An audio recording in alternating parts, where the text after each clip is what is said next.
পোরশায় কাকড়া ট্রাক্টরের সাথে মোটরসাইকেল সংঘর্ষে নিহত এক। বিস্তারিত দেখুন পোরশা প্রতিনিধি কামরুজ্জামান সরকার বাবুর প্রতিবেদনে।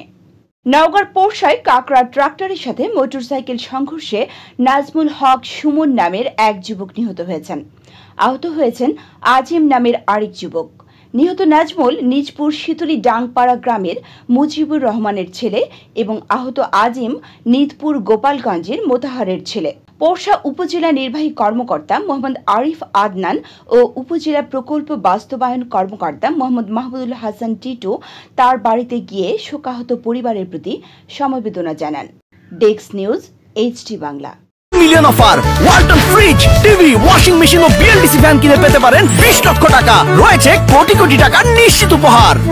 এত কিছু আমিও যাই ওয়ালটনের শোরুমে। ব্যাকআপ